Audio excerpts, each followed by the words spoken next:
This is the Aptitude Outdoors podcast, where we interview travelers, explorers, and outdoorsmen and women to bring you the best tips and stories from around the world.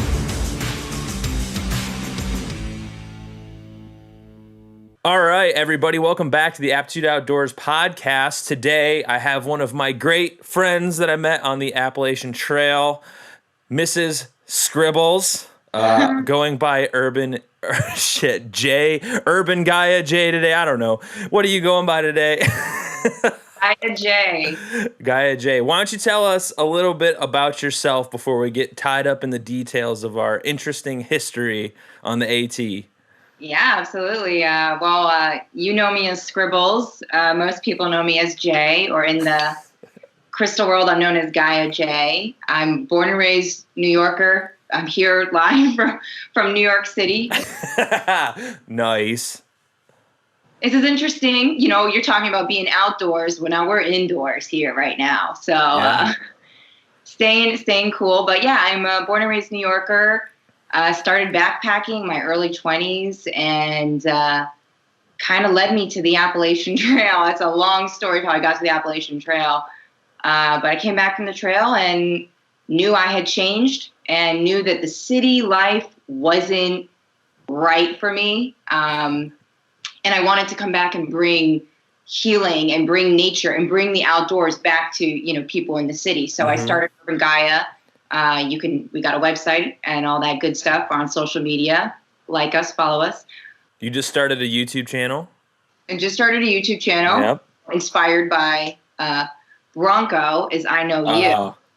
Nobody knows me. I would say we're the very few people who know each other by those kind of names. We call Scribbles. I haven't been called Scribbles in like years. Well, we called and talked the other day, and I was like, "Hey, Scribbles," and you're like, "Oh my God, what?" Because you become this persona, you know, this name. You're not yourself. You're yourself on the trail, but you become somebody different, you know? Yeah. Well, it's kind of like shifting personality. Like, you can be whoever you want on the trail. Nobody knows you. You just show up and you change your whole life. I don't even know if your real name is Jay. I have no idea. It could be a false moniker. But before we get to wrapped up in our trail stories here, because we have a lot of them, what inspired you to start Urban Gaia? Because, I mean, you're doing awesome stuff. You're doing live streams all the time. The photography of your page is great. You're making money, which is crazy. That's super awesome. So, like, props to you on that. What's the big story behind this? Well, just you can't do 6 months in the woods and not come back completely connected to Gaia, to the earth, to the trees. Like, I felt so unbelievably stripped down, and like I got to know myself with earth. You know, growing up in New York City, it's like I hadn't been I think the first time I went camping, I was like 26. You know, this is when I was living out in California. I was raised by city people who were raised by city people. We've been here since like 1800s, like New York City. So I never went camping. I never went hiking. What's a hike? I didn't know what that was. I don't even know how to ride a bike, you know? So to kind of go the exact opposite route and just throw myself into having to take care of myself, hiking day in and day out, looking for water, making sure I find a place to sleep at night. It was an incredible experience that stripped me down. And I came back to the city and I'm like, I'm not the same. I'm just not. Oh, yeah. And I had connected in. I'd always been working with crystals and Reiki, and I wanted to learn more about medicinal herbs and mushrooms. And just being on the trail was like, I felt like all of the doors were opening, and I was kind of downloading information. And I had time to really meditate, because you're hiking. I felt like, for me, you know, you're hiking 10, 12 hours a day, sometimes more. Mm-hmm. And for me, I was alone a lot of that time. And I didn't hike with music. I just was completely invested. And so I'm like talking to the squirrels and talking to the deer and talking to the trees. And I just, coming back, it was like, my goal is to help others connect in, to not lose sight of who they are in the day-to-day of our crazy, busy lives. And that's Urban Gaia came about. And everyone started calling me Gaia when I got home, because they were like, you just seem so connected, especially coming in the city where people are just like, I had friends that would contact me. I think I was probably like halfway, and I'd already been hiking for like 3 months. They're like, "Oh, so you coming home soon?" I'm like, "What? I'm not even in West Virginia yet." They're like, "What do you mean? How long is this trail?" Well, nobody gets it. I just talked to a couple of thru hikers not too long ago, and we were talking about how like the idea of the Appalachian Trail is so awesome to a lot of people, but they just don't understand what it is. Like, it's grueling, it's brutal, it's like a metamorphosis. Like, you have to literally beat the living shit out of your body for months on end, and you like come out of this cocoon and you're just like, and I don't know about you, but when you got home, I felt like before the trail, you're always worried about like, oh, I wonder what people think of me. I wonder, you feel like self-conscious. By the time I got done with the trail, I was like, I don't give a shit like what anybody thinks about anything I do. Like, never pre-trail, no podcast for me ever. I would have never in a million years done this. And now it's all I do all the freaking time. Yeah. It's like, I don't know. You just don't give a shit anymore. I read through because the name Scribbles is, many of you can imagine, because I was writing every day, and I wrote always every single day. Like, I just read through my trail journals in the last day or two, and I feel like the bulk of the journals are like, my feet hurt, fuck this trail, this is what's going on, help me. It was like, and for me, I had so many falls, I had knee problems, I had like 20 blisters on each foot. It was brutal for me at times, but I just kept going. And I was just like, well, I have to get to Maine. You kind of become transfixed with this idea, like Katahdin. Like, I started in Georgia. Nobody really cared. I don't want to say we don't care about Springer, but Springer isn't, maybe for the Sobos, but for the Nobos, it's about getting to Katahdin. And it didn't matter. Oh, yeah. It was like bloody and bruised. I can't believe some of the injuries. I remember this arm, I have scars because I fell off and you were a mess. You were always getting hurt. I hiked into one camp, went to one shelter, and there was 2 Sobos. I hiked in at dark, and they were like, "Whoa, there's blood all over your face." And I was like, "What?" And sure enough, I had fallen, but I just got back up and kept hiking, and I didn't know I'd cut my face open. I just kept hiking. Yeah. That sounded like a normal daily thing for you. You were always having some sort of fall injury. But when you got home, wouldn't you say your knees were like super, super screwed up, like big time? They were. I definitely, you should definitely, maybe this is TMI, but we're all hikers here, for women especially, take your pack off when you got to relieve yourself. I was trying to be all badass and be like, I could do this with my pack on, because I didn't want to waste any time. I was like all about getting in the miles. Yeah. I was. You feel that pressure. There's a lot of people don't understand that on the thru hike, there's this continuous pressure on you. It's like every time you sit down, you feel guilty. Every time you set up at camp for a night and you didn't get your mileage, you always feel guilty. Anytime you have to take a 0 day, you're just like, oh, like it's rough. It's like a mental game through and through. I wanted some people to like enjoy it, because I looked at my journal, and there were so many entries where I said, man, I only did 17 miles today. I'm like, I can't believe,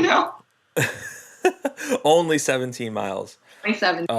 We were also at the end. We were at the kind of the tail end, and there were so many people along the way that would, they would pass me on the trail, like, oh, you're not going to make it. You're not going to, well, I made it, yeah. But you get that.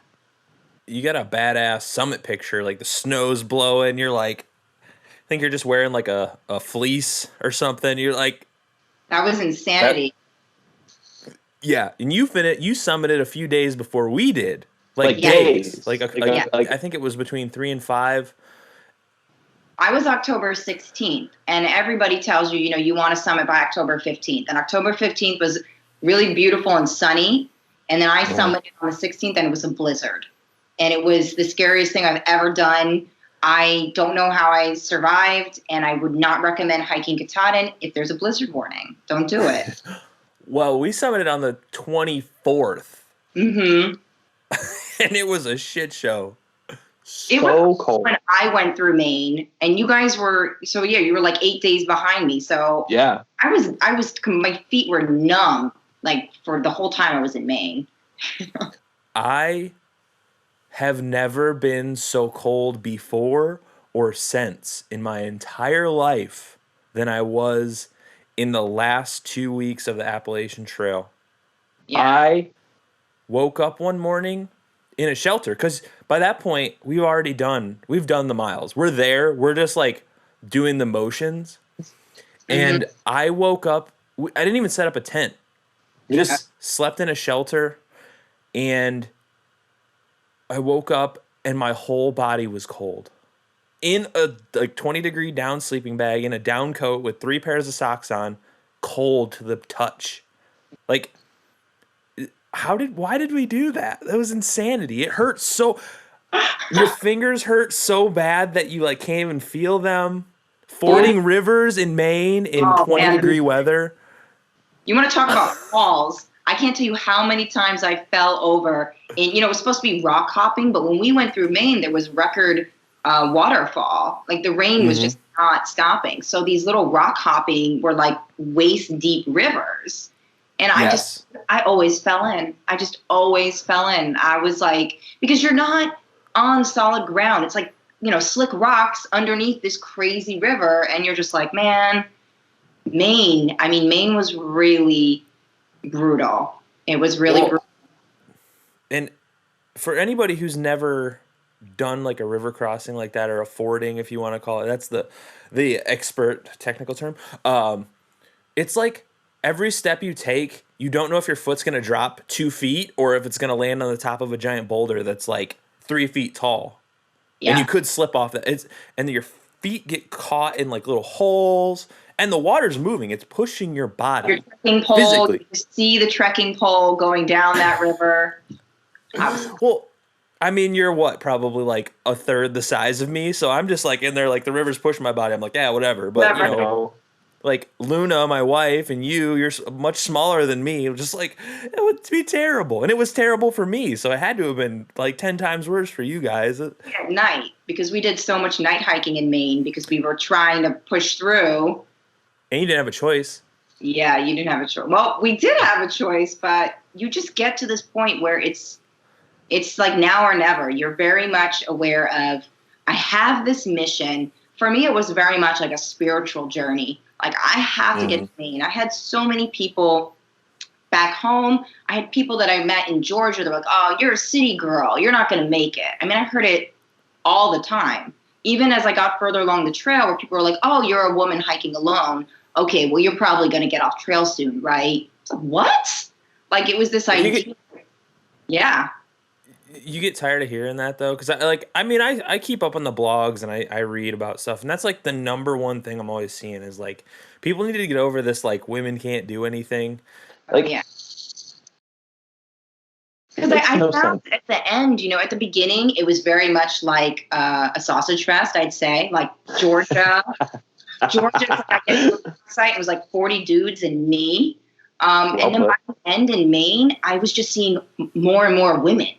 Because, like, there's a lot of tough guys. There's a lot of guys coming out of the military. Oh, I could do this. And then usually after the Smokies, everybody just drops out.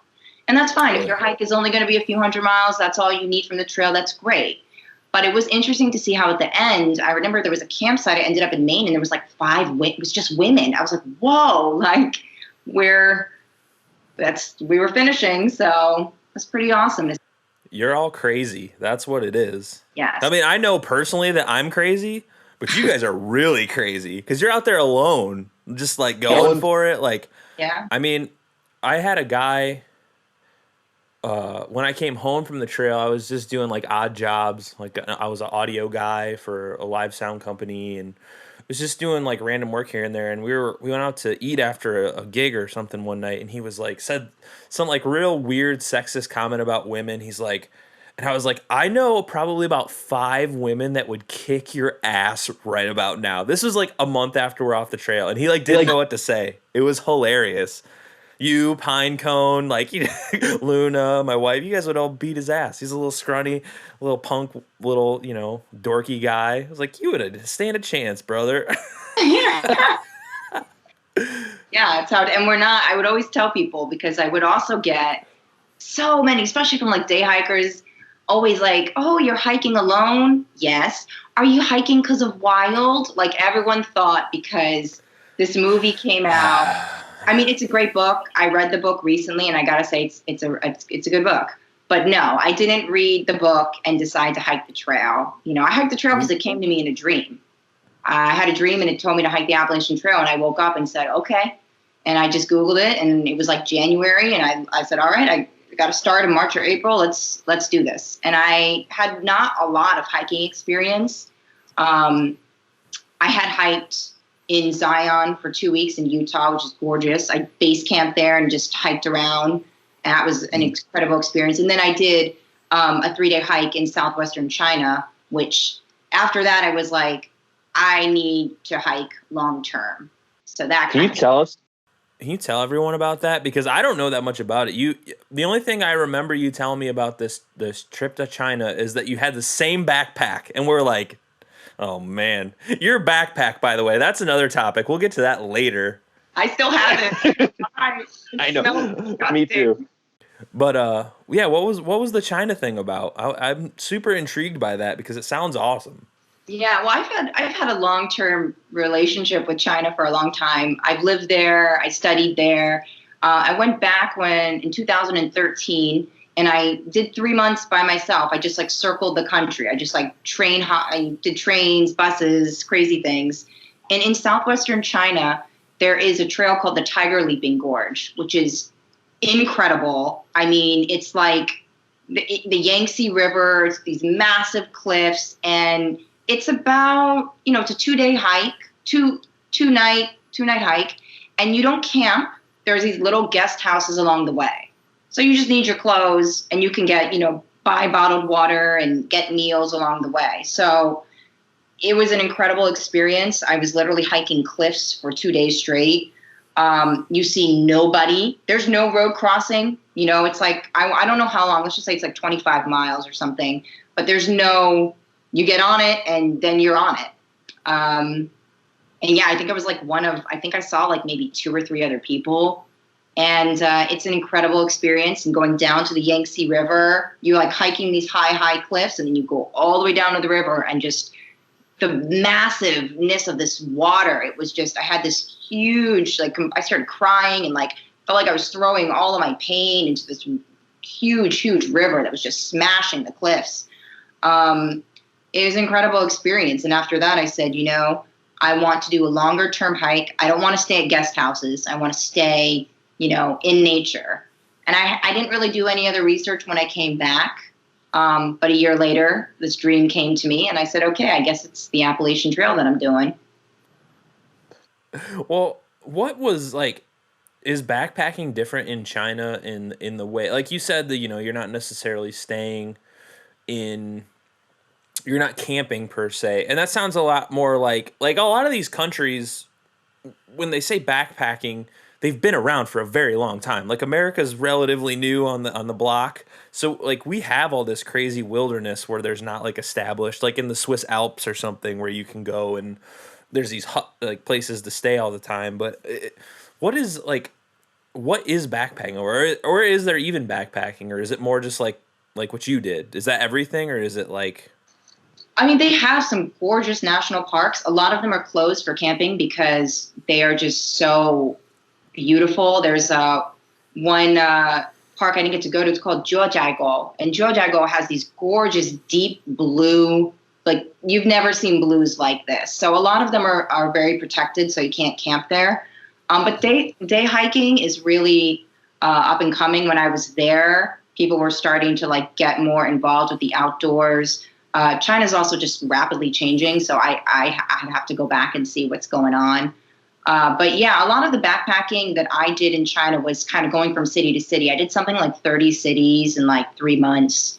So you do they got great trains there. So it's a little bit more like backpacking. It's like you sleep on a train, you get to your town. But you can definitely find wilderness. There's some great outdoor spots there. Awesome. Well, the Appalachian Trail to me has like this obvious near and dear to my heart because like we both kind of have similar situations. Like I'm from Ohio. You've actually come here and visited us in the past after the trail, so you know what it's all about. Like when I say stuff on the podcast, like, oh, I'm surrounded by corn. Like you were here. You can attest. My house is in the middle of fields. Like there's nothing around me. It's just corn and fields. So like there's this extreme shift, and for me it was from the flat cornfields of Ohio. For you, you're in the basically the concrete jungle of New York. You're coming out of the city, and like it blows your mind. Mm-hmm. It's so foreign. Getting dropped off in Georgia. I don't know about you, but I was scared shitless the day I went into Georgia. I was like terrified, shaking. Wow. I wasn't. I was like, bring it on. You're tough. I'm a wimp. It was definitely, and for me, I started the trail with, at the time, was my then partner, and he wasn't as into it as I was. I wanted to hike alone. That was something I knew, but he was kind of like, no, I'm coming with you. And my dog was with me too. And I didn't want to bring her because eventually, it got too hard for her. She got off the trail in Virginia, as did he, and then I hiked alone. But for me, it was really, for me, it was a huge personal journey. I had come out of craziness here in the city. I was, coming out of an abusive situation in my family estrangement. I found myself then in an abusive relationship, and then I was drinking really heavily. I was working doubles at a dead-end job. I just was miserable. I remember I looked in the mirror, and I was just like, I was 29. I was like, I hate my life. I'm miserable. And then I was like, all right, I'm going to make a change. And I had a friend who was like, I'm going to a meditation class. You want to come? And I was like, yes. And then I started meditating, and then, dreams started happening, and the trail came to me, and it was like the trail found me. And I had never thought about hiking the Appalachian Trail, even though I'm, right here in New York. You could take the train to it. I never thought about it, but the dream was really clear, and I knew it was my calling. And so I was just like, going to Georgia, let's go. I was totally set. I was my mission. Well, it's funny because I spent all day trying to remember where we met on the trail. And for the life of me, I can't remember. It's like you do, because it's just always been like Scribbles was with us for like most of the time we were on the trail. That's like what I remember. Like I don't remember meeting you. You were just there the whole time in my memory. I'm just like, but it had to have been around Virginia. I feel we met at a hostel that was being run out of this guy's garage. Okay. Yes, a guy had converted his garage into a hostel. It was just like a bunch of lawn chairs with pillows. Okay.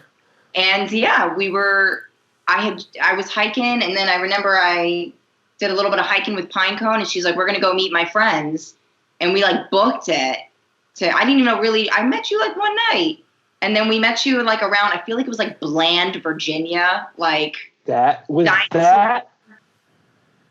that the time when I think you and Pinecone, which, she's her own badass person. You and Pinecone, was that the night where there was that creepy guy? Or was it before that? Remember that creepy guy in that really crazy shelter? Yeah, I remember the creepy guy. It was a little bit before that. Okay. It's starting to come back. Because it's been almost 5 years. Yeah. This is why you should keep a trail journal. Well, it's a little late for that. But the listeners out there, I know people are like, oh, that's too much work. But I'm so grateful because I could sit down and I could know. I mean, I have so many stories that I remember just from reading the trail journals. Yeah. Well, that story in particular, when you and Pinecone camped together with the crazy guy, we both met him and we were like texting each other on the trail like, you guys stayed there? Are you out of your minds? He was nuts.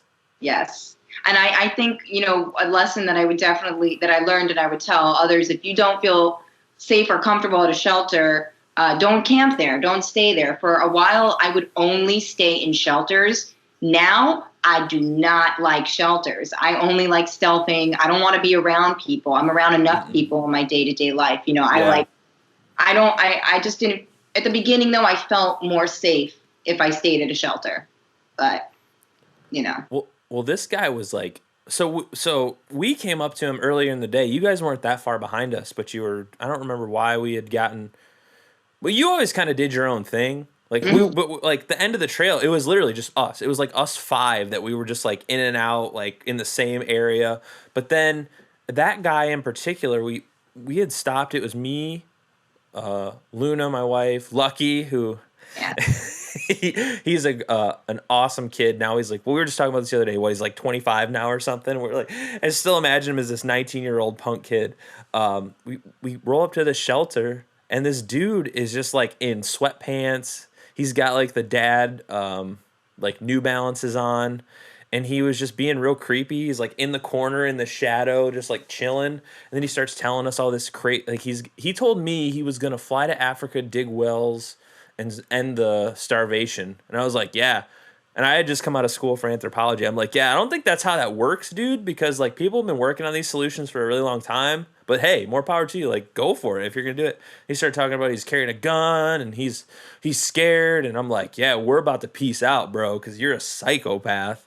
And hours later, you're like, we're camping here. I'm like, a lot of characters, so I think, if I were to do it again, I would say, yeah, just maybe Scribbles, you should just hike another mile and be sure you feel comfortable. But, when you get into that, I was doing like 24 miles a day. I just was like, okay, and the heat does not make you, and dehydration, because Virginia was terrible. I mean, Virginia was rough. That's where most people quit, and the Virginia blues is like a real thing because you just climb and climb and climb and there's no views until you get to the Shenandoahs, That was tough. My favorite lie on the trail was, this next section's flat. Remember we used to all bitch about that all the time? We're like, you lying son of a bitch. This ain't flat at all. This is worse than yesterday. I think they did that to screw with us. Yeah. What's this idea? Even me, I didn't do I did a lot of research, but I guess I didn't because that freaking book where it's like, it's a walk in the woods. Like, no, it's not. It's not a walk in the woods. It's it's hard. You're scrambling rocks. You're fording rivers. I was hiking through blizzards and hailstorms. Like it's not like a flat paved path, especially when you get like to the whites, where it's just like, oh, here's like a 20-foot boulder. Figure out how to get over it. It's like, it's okay. It's the definition of chaos. It is. There's nothing calm about it. It's like you get these beautiful vistas. You get these amazing moments. They're like pieced out throughout the trail. There's just like these magical moments. And then most of it is just chaotic hell. I think that for me, I took away that, so much of the trail was like a metaphor for me, that it's a metaphor for life. You're going to always have bullshit. You're going to always have obstacles. Mm-hmm. And, I use this a lot. I'm like, oh, this is just another mountain I have to climb. I climbed 1,000 mountains on the trail. This is just another one that I got to do. So the trail kind of showed me that at the end of the day, I only can take care of me. I got to put one foot in front of the other. I make the decision to go north. And that was, for me, what really, the trail, it's as tough as it was, it completely changed. I thought I was reborn. I was totally reborn. And now I'm trying to see how I can fit again in society. Even though it's almost 5 years later, I still don't feel like right here, The trail really changed things. Well, and it's, I always have found for me that it's like, it like kind of rewires your brain, because I've noticed that in the past I used to like, when things get hard, for me, it basically comes to a point where like things get hard and it comes to this point where it's like, what do I do? And then I find myself picking the harder option most of the time now. Like, oh shit, I have this deadline. Like, I could totally just bitch out and be like, no, I'm not going to do this. And just like, or I can like stay up and get it done and just make it happen. And I find myself going to the harder option. Like, I'd say probably 75-80% of the time rather than just being like, I'll do it tomorrow. And it's like, just, it screws your brain up. Oh, yeah. Oh, yeah. Like, you started a business out of, I mean, one day I just got on Facebook. I was like, oh shit, Scribbles has their own business. This is crazy.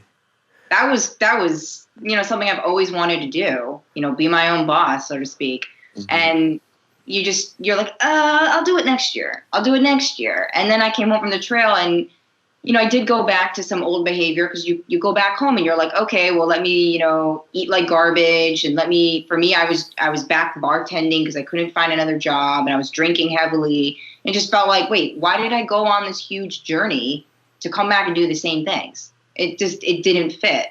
And so then I left bartending and I started studying herbs and became a Reiki practitioner and a crystal healer. And then I was like, I want to do this. I want to help people heal, through nature.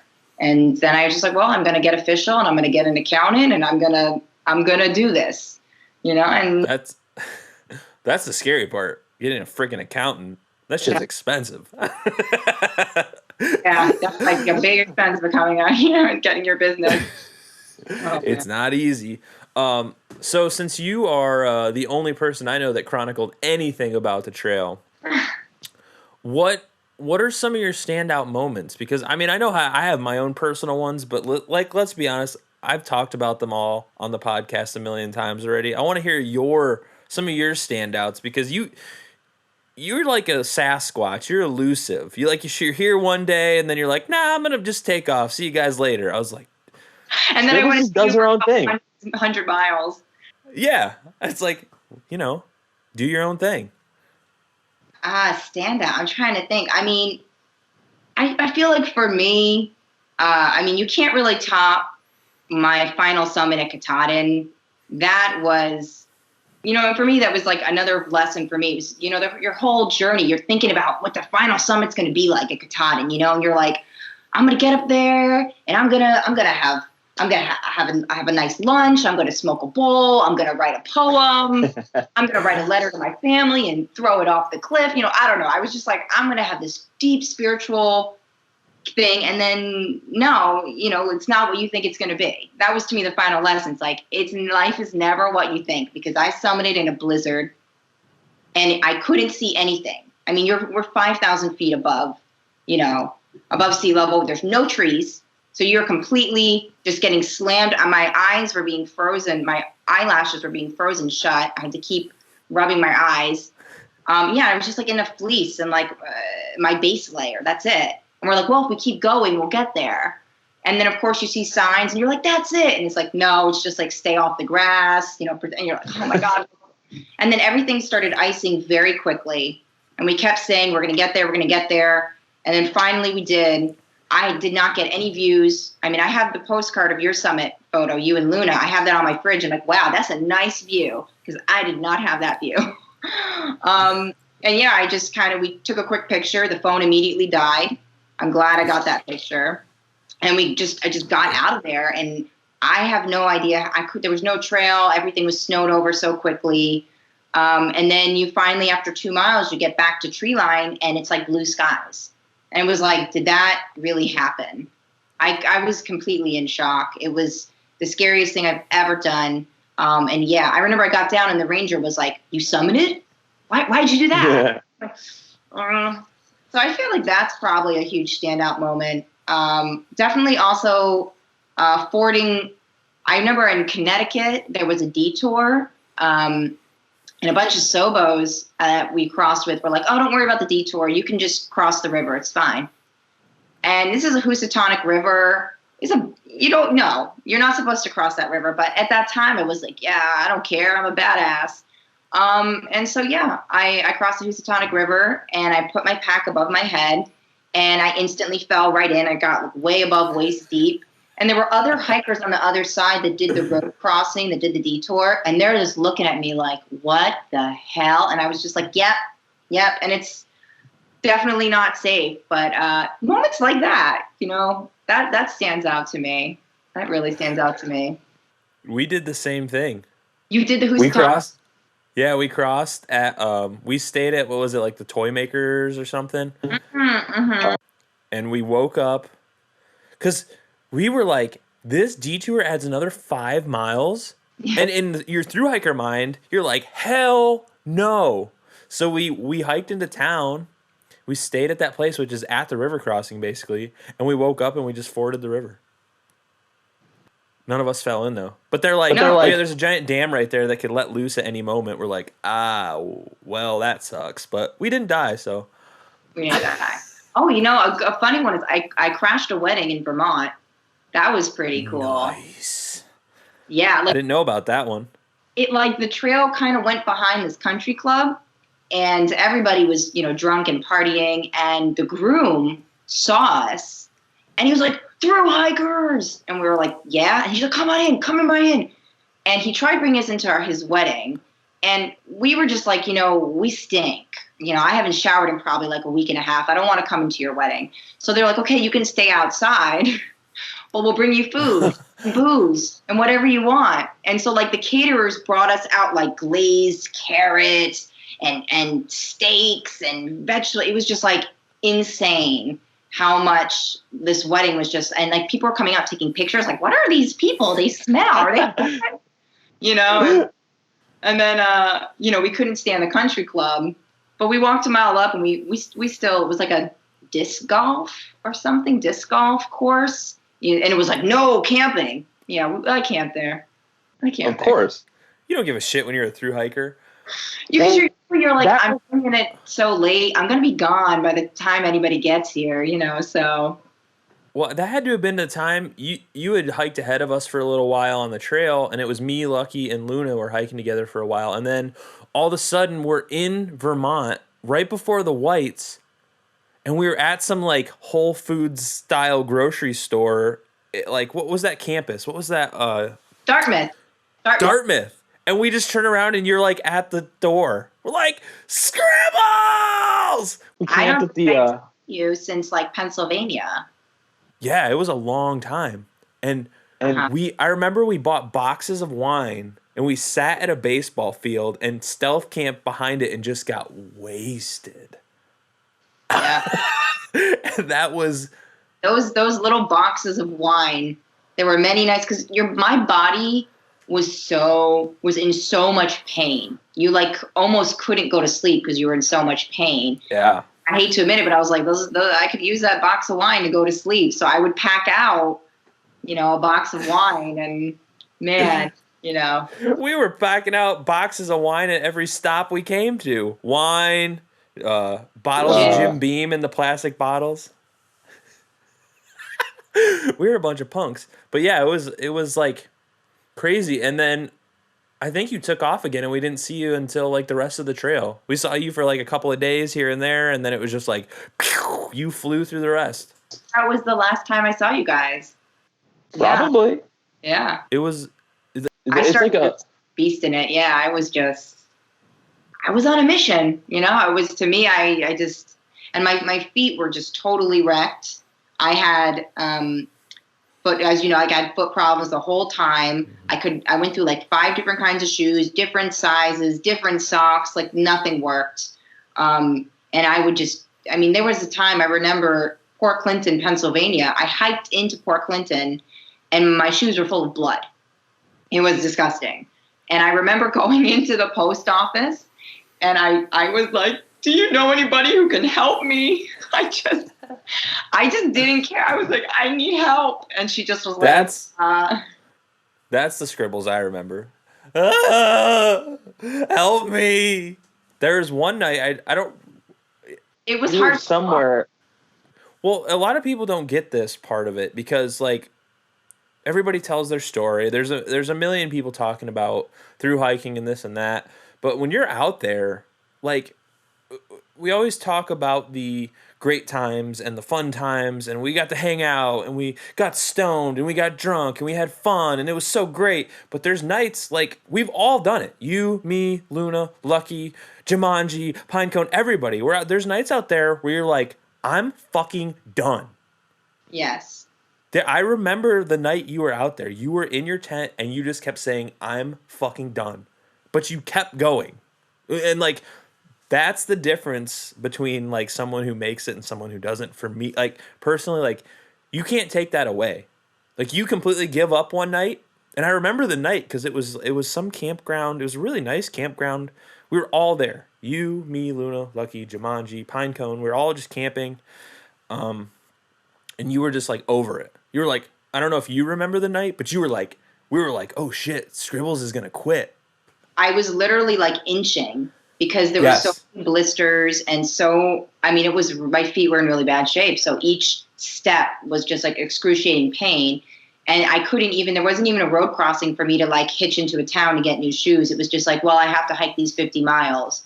And Pennsylvania, this was the day where I think you guys went ahead because I was just so slow because my feet were just slowing me down.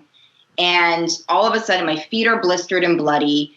Then I lose the trail. This huge cloud of fog comes in. I can't see anything. And then the thunderstorm starts. And I remember I dropped my trekking poles and I screamed at the trail. Like, what else you got for me? Like, I just had this moment like in a movie. I just was like, this is it. And, I just was like, well, I have to just pick up my trekking poles and keep going.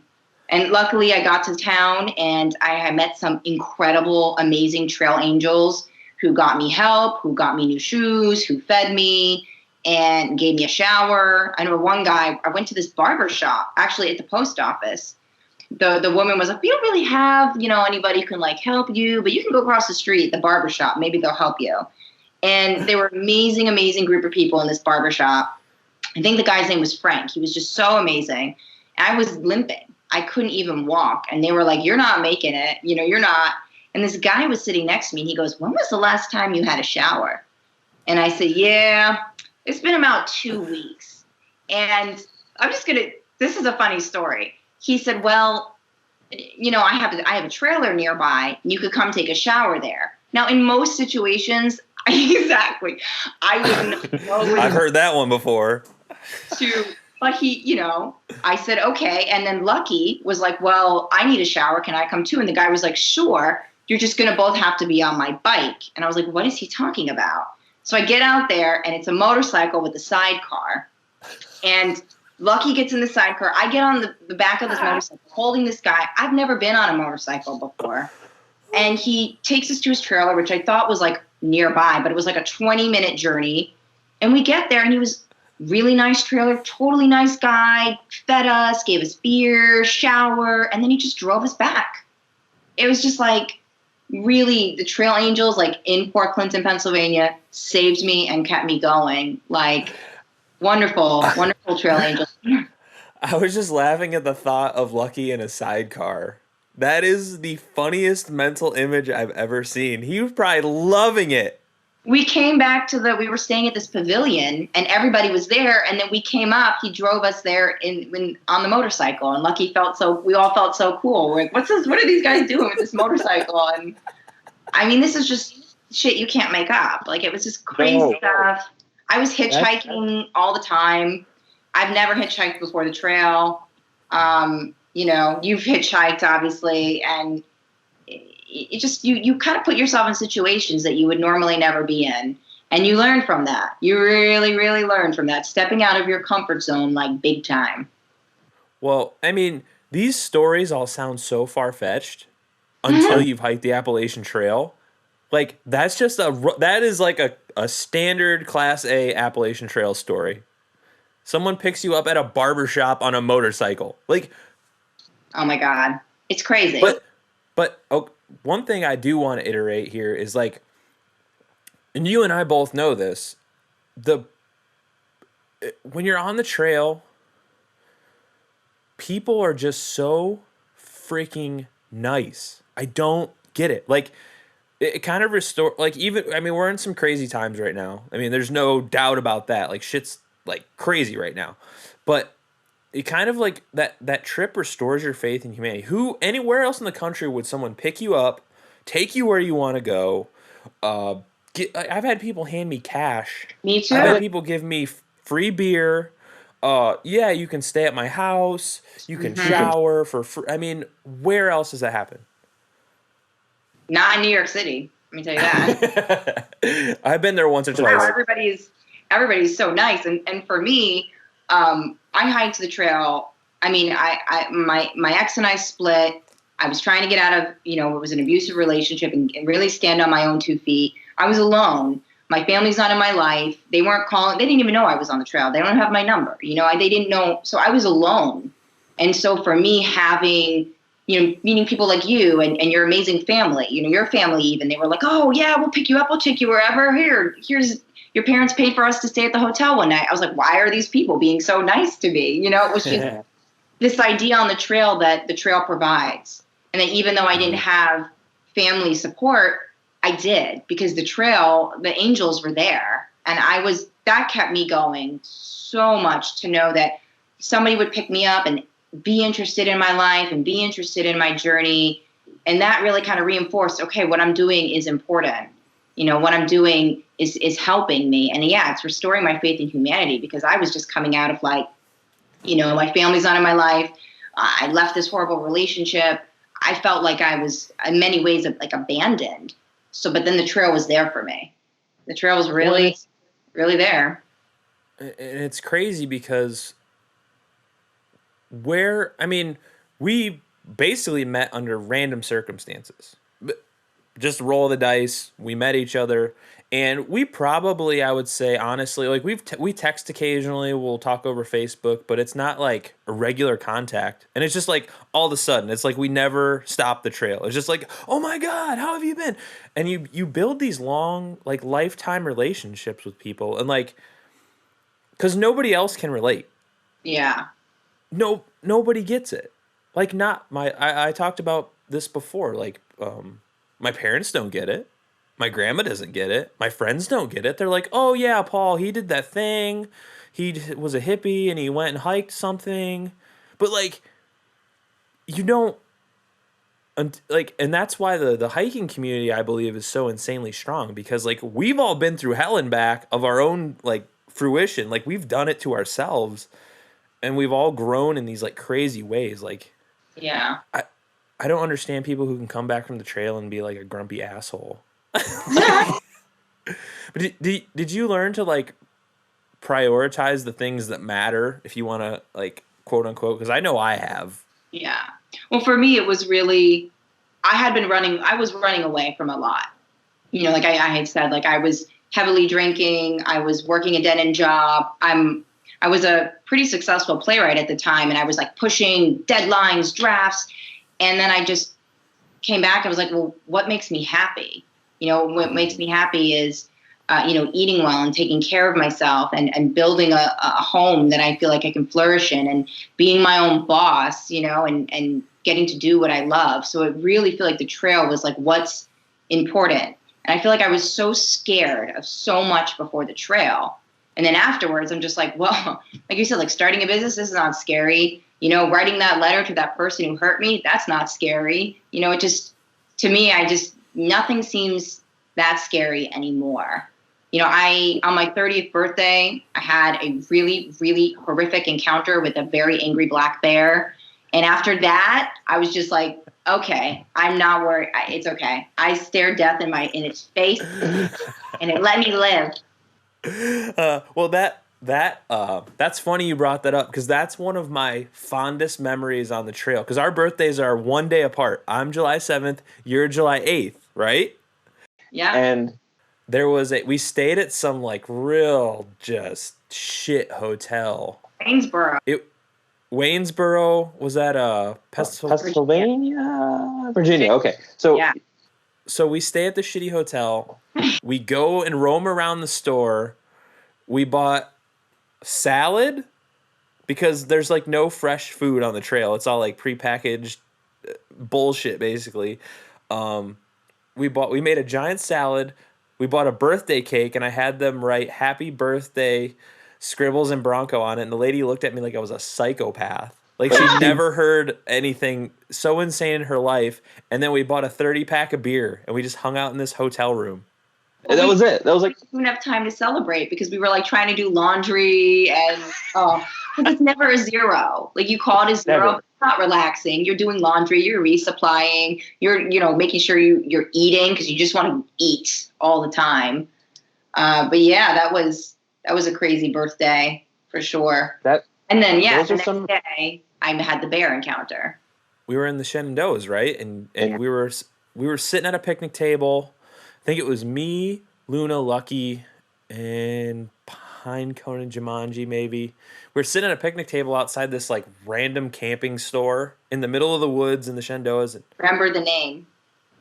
You do? Yeah, Loft Mountain. I remember. How do you remember that? People always ask me like, how do I can read and write Chinese. How do you do that? I don't know. I have a good memory. I don't know. Well, you write it down for it. You come up to our table basically bawling, and we're like, what the hell? And you're like, this bear was stomping at me, and it's my birthday. No, it was really scary. I remember I had it was in the Shenandoahs, and there's all those kind of road, what is that Skyline Drive that just kind of goes through it. And I was crossing a road, and there was a day hiker. And I remember he had like a Slurpee.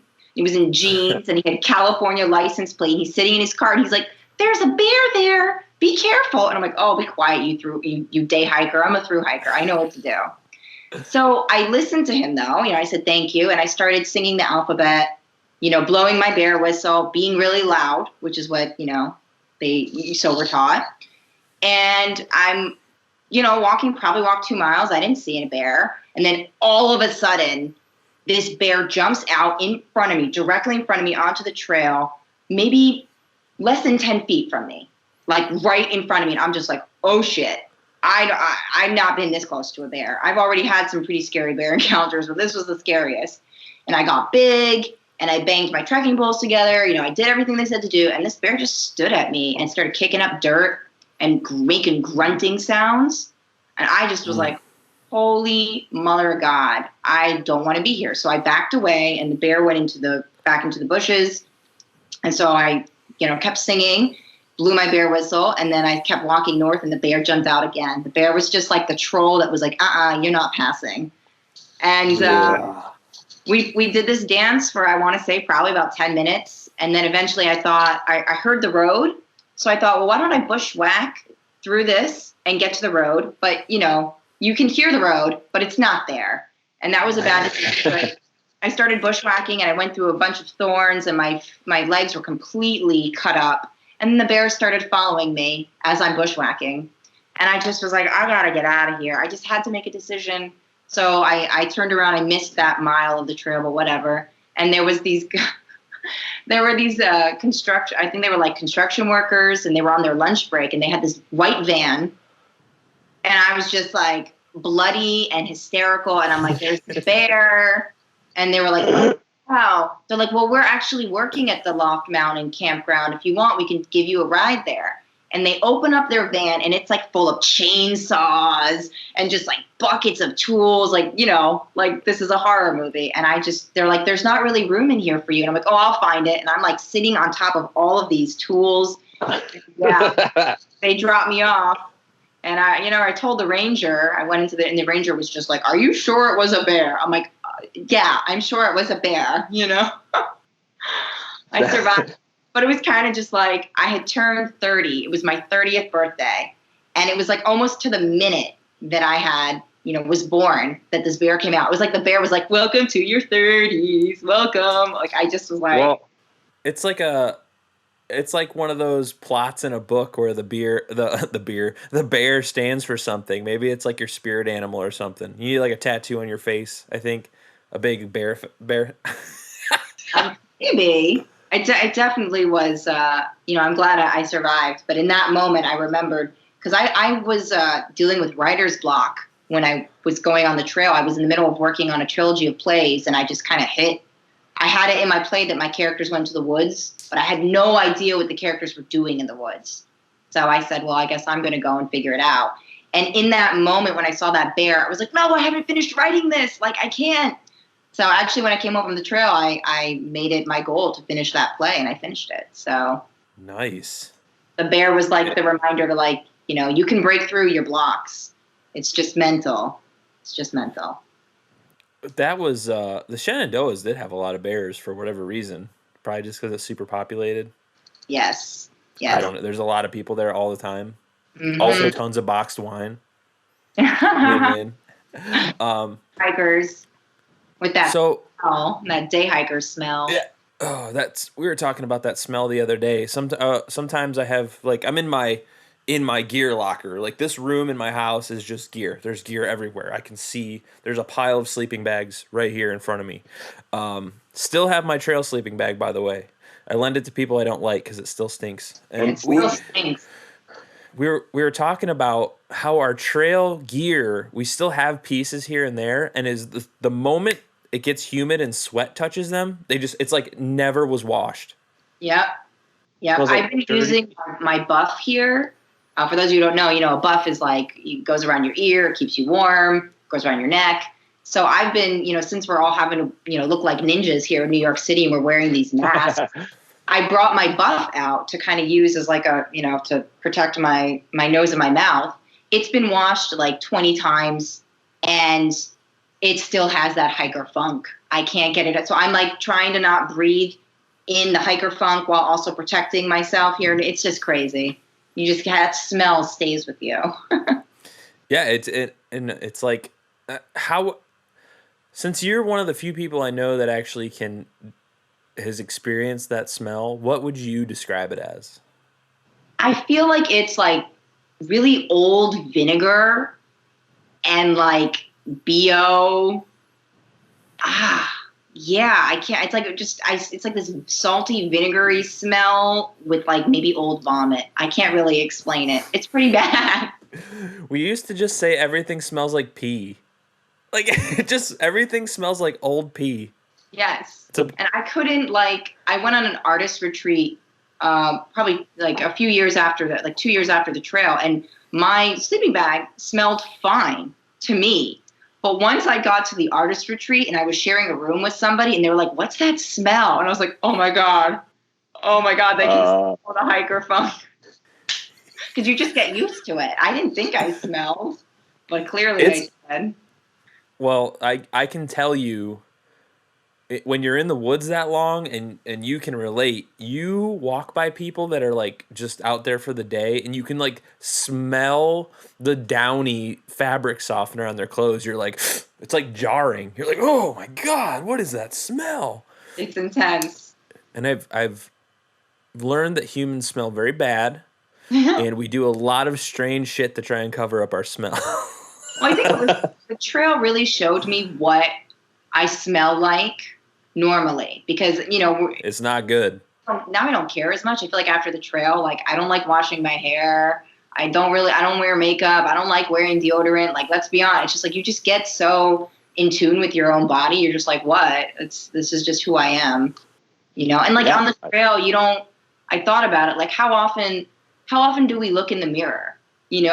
We're like on our phones, we're taking selfies. We probably see ourselves, a dozen or 2 times a day. On the trail, I wouldn't look at myself for like 2 weeks. And then you show up at the hotel and you're like, whoa, like this is what I look like. It's that was an interesting to see really what I am stripped down. I love that. Well, I love the trail. And we're running pretty long here, but that's okay because I haven't talked to you in a long time, and I'm totally fine with it. But I've kind of noticed, and to be completely honest, right now with this whole coronavirus thing going on, it's like crazy. Nobody knows what to do. I feel like because we have thru-hiked, we're kind of like much better suited to deal with this like isolation, quarantine kind of stuff because like. I know how little it takes to survive on your own. Like, you don't need that much. I have a house here where I'm doing stuff, and I have everything I could ever need for till the end of time, basically, right here at home. And like, On the trail, we have like what? A tent, sleeping bag, a couple pairs of underwear, some food, some water, and a few ibuprofen and like a smelly pee rag. That's about all we carry with us. But like, and on the trail too, it was like, there's so many entries where I ran out of water. I had to make the choice between, do I want to drink this water or do I want to brush my teeth with the water? I would probably just drink it. You know, I ran out of food one time. So we've been in these really high stress, dangerous situations. And I have a lot of people here in New York City that are like, Jesus, Jay, why are you so calm? Like, why aren't you panicking? And I'm just like, I just don't think panicking is going to help. You know, we got to put one foot in front of the other. We got to keep going north. It's just like kind of my motto now. Like, it's going to be okay. You just take care of yourself and, you know, wear your masks. And in New York, it's definitely been really crazy. I'm not going to lie, but we're really resilient here. Our city has been through like so much. I've been here my whole life. So it's not that I'm not stressing, but you just kind of, like after hiking the trail, little things, I know this doesn't seem like a little thing, but you know, it takes a lot to have me freak out now. I feel like after the trail, you know, that was a roller coaster. So, well, you know, and I'm sure being someone who meditates and does a lot of inward looking, I'm sure that helps with what you do. Believe it or not, I have attempted in the last 2 years to start doing stuff like that. I know I don't look like the guy who would do that. Hey, Crazy. well, It's crazy. We can definitely, I do guided meditations because I think a lot of people get freaked out about it. Like, oh, I can't sit still. Well, if you're saying you can't sit still, then you should try it because meditation, I mean, that was really for me when I was deciding to hike the trail. You know, I was numbing out, I was running away, I was hiding because I didn't want to sit still with myself. I didn't want to take the time to like listen in and see what I really, really wanted. And the trail was a complete meditation for me, like a walking meditation, like just tapping in. And I just was with my thoughts. And I had so many eye-opening experiences. And when you meditate, it really like resets your nervous system. It's helpful for your immune system because being stressed and panicking really screws with your body. So it's never to try. And if meditation seems daunting, I tell people just start with 1 minute. Like literally you set a timer, close your eyes and breathe for 1 minute. And everybody can do that. Well, and it's not as like hippy dippy as people make it out to be. Like it's literally just like paying attention to your own body and like I've always had trouble sleeping. I've always had trouble like because my brain, I've always described it to people like my brain doesn't shut off. Like, you know, I'll work all day, then I'll jump on and do an hour podcast, and then I'll edit video until, you know, 1 a.m. And then, you know, I'm always doing something. I play music, I'm in a band. So it's like my brain just 24/7 is like at 100 miles an hour. And then when it's time to go to bed, it doesn't want to like, it wants to keep going. So it's like a hard reset to just like take you from 100 to maybe like 75 to 50. And then usually I have a meditation app that I use. I think it's Calm is the one I've been using. And it's just like, I'll do a half hour and then like 10 minutes in, I'm like zonked out for the night. It's like over with. And it's just like, I sleep great. I'm totally fine. And I never thought I'd be someone to do that, but it's like, it works. It works. It's definitely, I mean, it's changed my life. And that for me, because when I was in that really dark place, you know, coming out of all of that shit, I started meditating heavily, started having crazy intense dreams. And it was the dream that told me to hike the trail. So it was meditation that led me to the trail. So I really recommend, and if you have, you know, if you're lucky enough and blessed enough to have fields of corn around you or a backyard, you know, you meditate outside. Like you can still get outdoors. Like I know we all are staying inside, but like kick off your shoes, like let your feet touch the grass, get grounded. Like the outdoors, it's extremely, extremely healing. And I mean, this experience has totally changed my life. And now, you know, it's hard for me being in the city because I don't have, you know, grass to walk in, but try meditating outside. You know, I used to go to the park before this whole thing happened, and I go to the park once a week, and it just like, for me, it's a reset. It's a huge reset. Well, on that note, I definitely want to thank you for taking the time. I know we've had some trouble scheduling this. You're a busy lady. And I just want to say it's been great to talk to you again, kind of hash out some of the stuff from the trail.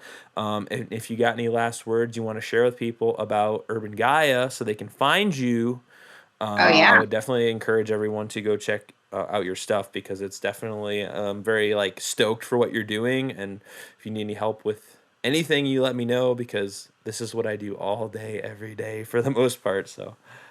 Well, it's super great that you're doing that, I mean, I'm going to start, doing guided meditations and crystal healings, all that sort of good stuff. My goal as, a practitioner is just to help people help people through, through healing through nature, healing through, crystals and herbs, all of the things that are being given to us by Earth. So I'm really here to help. If you're looking for some way to connect or get spiritually well and you're not sure where to start, that's where Urban Gaia comes in. And we're on Facebook, we're on Instagram at Urban Gaia NYC, we're on YouTube, we're on all of that. So definitely. I just want to bring Gaia to all of you. That was really what it is. It's like bring Earth in, because we're inside right now. So how do we bring that peace and calm and that healing nature in? And that's what I do. All right. Well, on that note, thank you everybody for listening. And Scribbles, I can't wait to talk to you again. It's been fun. I'd like to get out to New York sometime and go check out Central Park, because I've never been there. Maybe you could give me some... Just wait a couple months. Yeah, well, it's going to be a while. All right. We'll talk to you later. Thanks so much for having me. Hey, thanks for watching. If you want to catch more Aptitude Outdoors, hit that subscribe button. We're coming at you with a ton more podcasts and shows, and we're super stoked that you're along for the ride. So, peace out.